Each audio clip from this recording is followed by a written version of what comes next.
The 1970s transformed horror cinema completely, pushing boundaries until they shattered.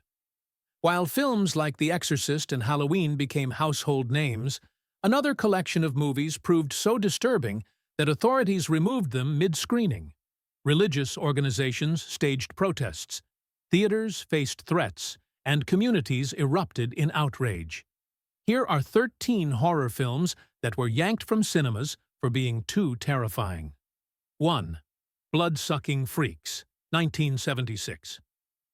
Joel M. Reed created this deliberately provocative film set in a nightmarish off-Broadway venue where theatrical performances blur into genuine brutality. Originally titled The Incredible Torture Show, it sparked immediate protests from women's advocacy organizations demanding removal from screens. Philadelphia authorities raided a showing and confiscated the reels as obscenity evidence. Multiple American theaters withdrew it under community pressure. Internationally, UK censors denied classification completely, with Australia and New Zealand following with absolute prohibitions. Trauma Entertainment's Lloyd Kaufman, who later handled distribution, confessed that even his company found it excessively boundary-pushing. New York Times reviewer Vincent Canby described it as making viewers fear for the future of humanity. Yet exploitation cinema devotees embraced its notoriety. It became a midnight screening staple for years, with its forbidden status drawing curious audiences. Reed remained unapologetic, stating he created precisely the film he envisioned, and if society couldn't accept it, that reflected society's limitations. 2. The Witch Who Came from the Sea, 1976. Matt Cimber directed this psychological exploration rather than the supernatural thriller its title suggested. The narrative follows a woman tormented by traumatic visions that manifest in violent acts. UK's BBFC refused approval, placing it on the notorious Video Nasties list, effectively banning legitimate distribution for years. It survived only through edited imports and underground video exchanges. The misleading marketing promised oceanic witchcraft, but delivered a disturbing character examination. American theaters, while facing no formal ban, canceled screenings following early viewer departures and negative critical response. Castration scenes particularly troubled censors, though the film's exploration of childhood abuse and psychological damage proved equally controversial. Lead actress Millie Perkins defended it as an honest look at how trauma destroys lives. That's what scared people. Cimber later observed the contradiction. They produced a film about silencing abuse survivors. Then the film itself was suppressed. For years, it remained more legendary for its unavailability than its content. Contemporary critics have reevaluated it as an unusual, unsettling 1970s work that anticipated conversations about trauma's psychological consequences. Its theatrical removal gave it an aura of a forbidden artifact, growing more powerful through absence. 3. Snuff, 1976. Exploitation filmmakers Michael and Roberta Findlay executed a manipulative marketing scheme, presenting their inexpensive thriller as containing genuine murder footage. Originally filmed in Argentina as Slaughter, they recut it with fabricated footage suggesting a crew member kills a woman after filming concludes. This deception proved devastatingly effective. Women's advocacy groups launched protests, arguing it normalized violence and exploited urban legends about actual murder films. Authorities in Santa Clara, Philadelphia, and St. Paul ordered theaters to stop screenings. In Rochester, protesters destroyed lobby displays, resulting in arrests. One theater operator faced obscenity prosecution merely for showing it. The controversy generated a media frenzy that transformed this otherwise unremarkable film into legend. Television programs debated its authenticity.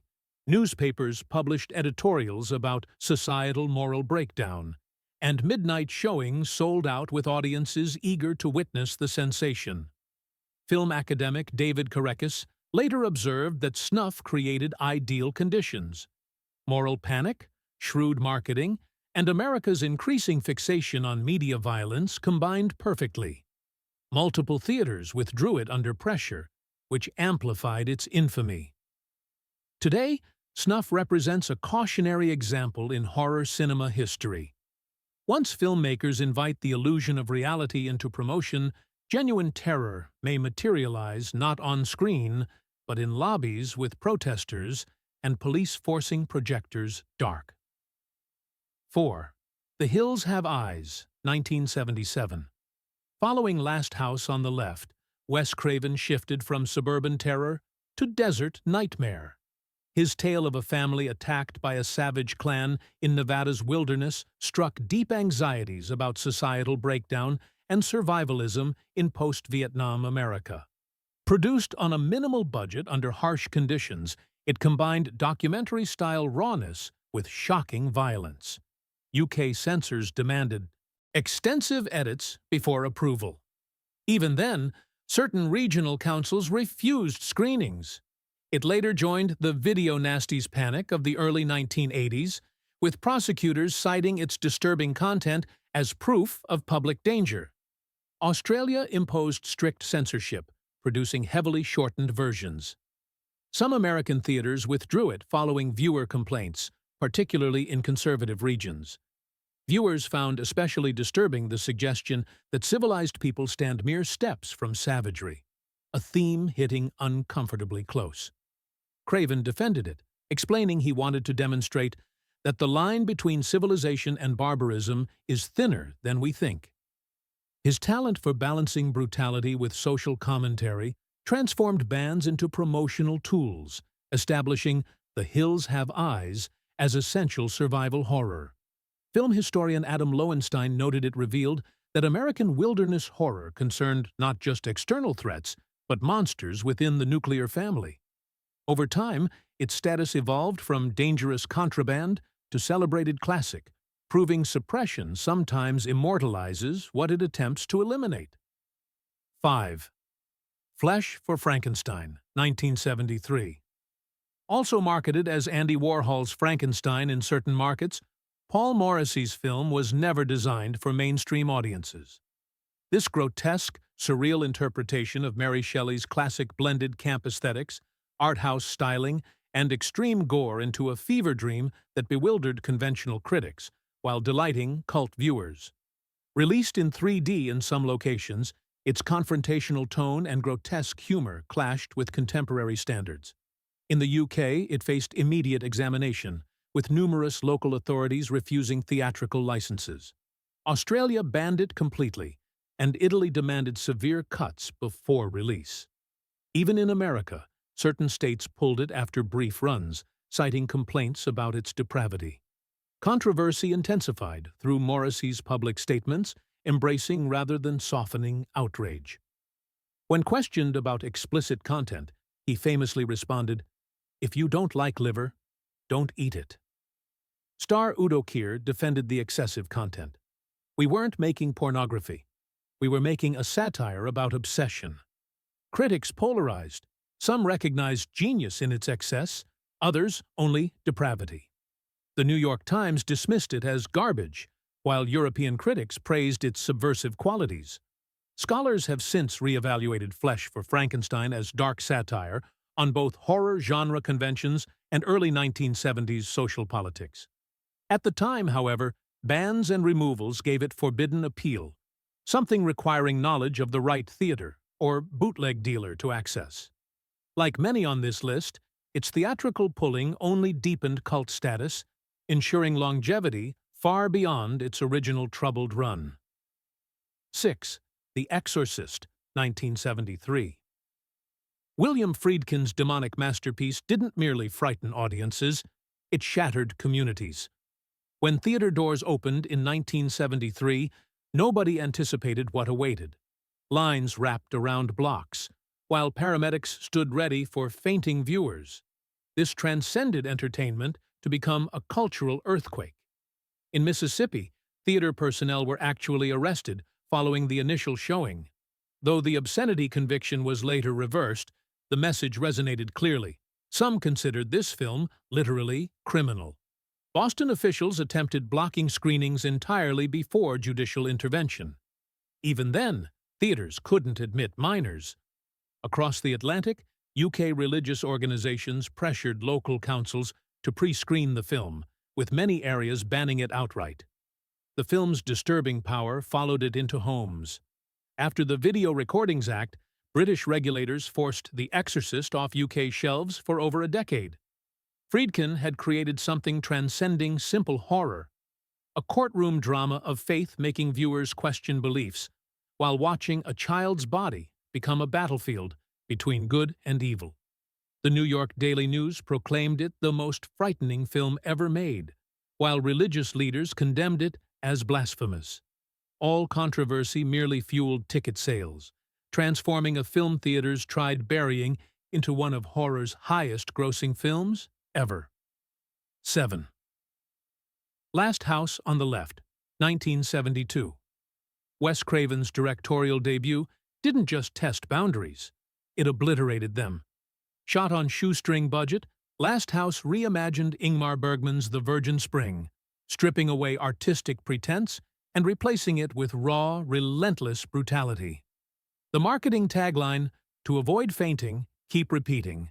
It's only a movie," wasn't hyperbole, but warning. Controversy erupted immediately. Theaters pulled it after single weekends, following mass departures and furious complaint letters.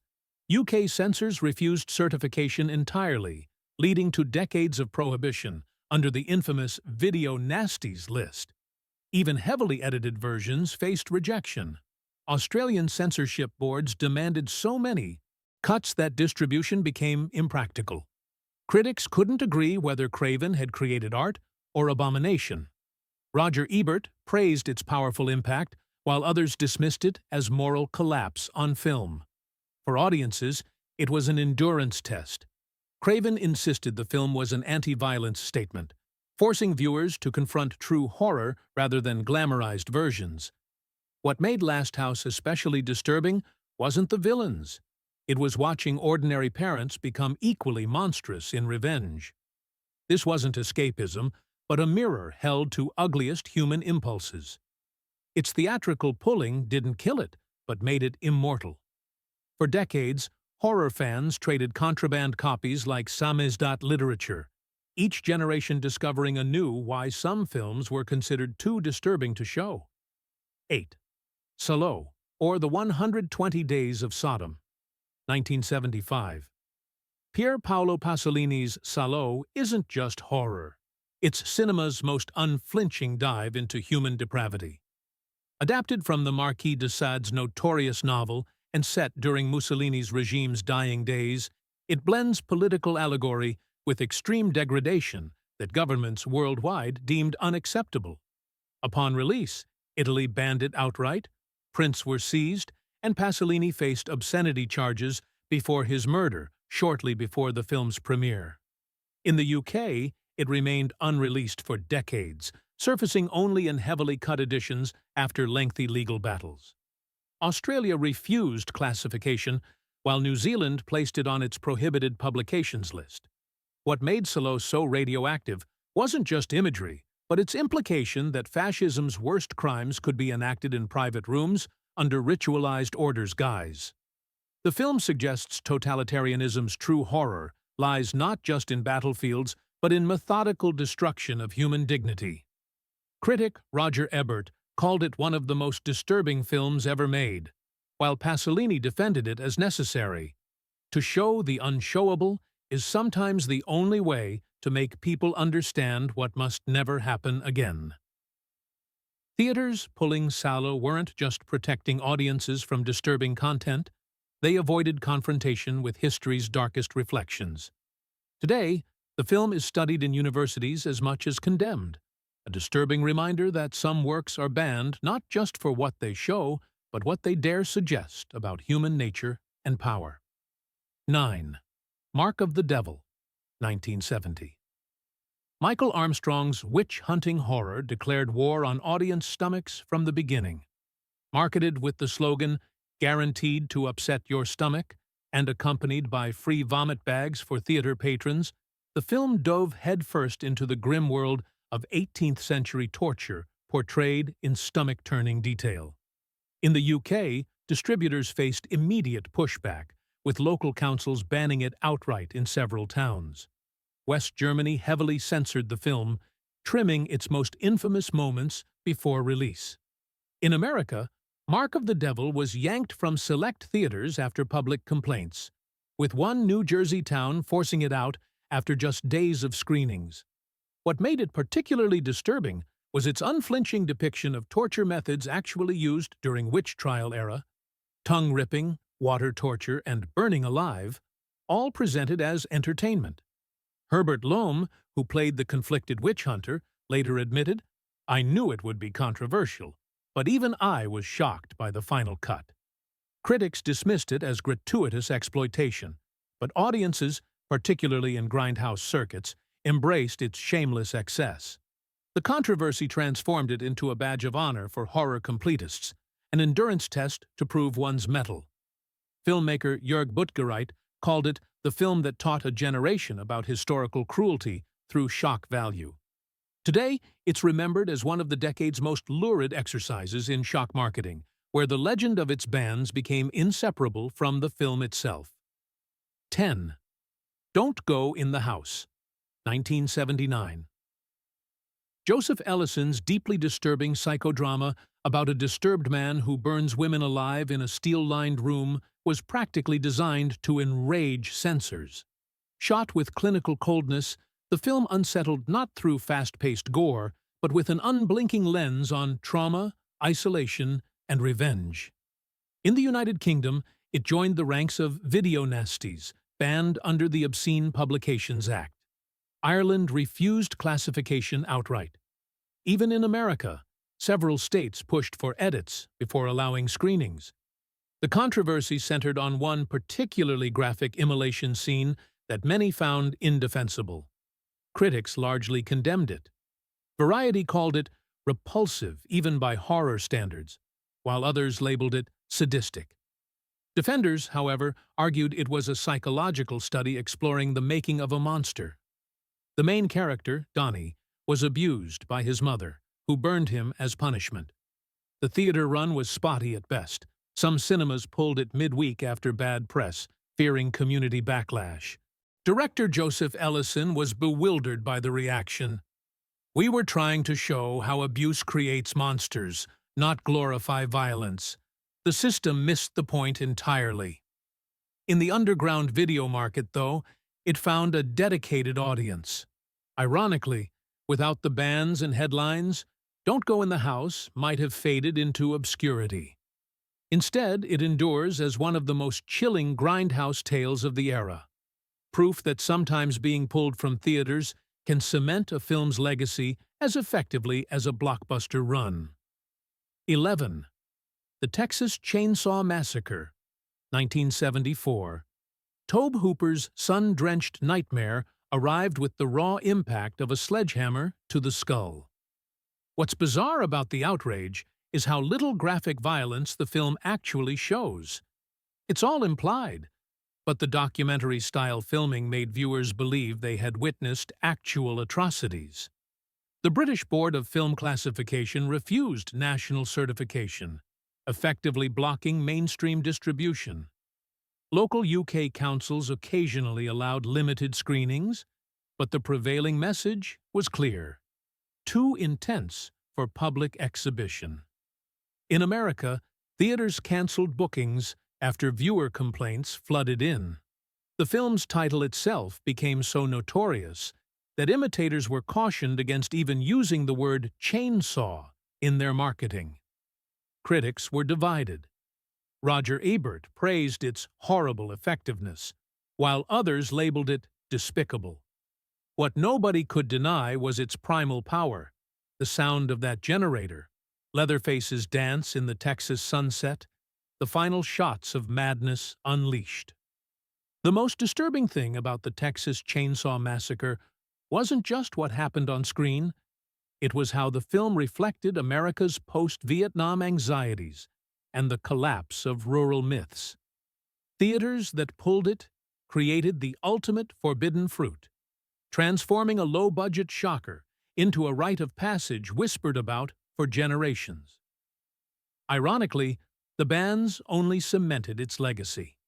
The BBFC finally relented in 1999, allowing uncut screenings 25 years after the damage was done. 12. House of Whipcord, 1974. Pete Walker's House of Whipcord occupies a strange intersection between British social commentary and sadistic horror.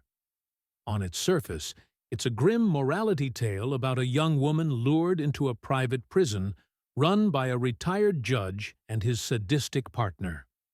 Beneath that, it's a scathing critique of authoritarianism and moral hypocrisy.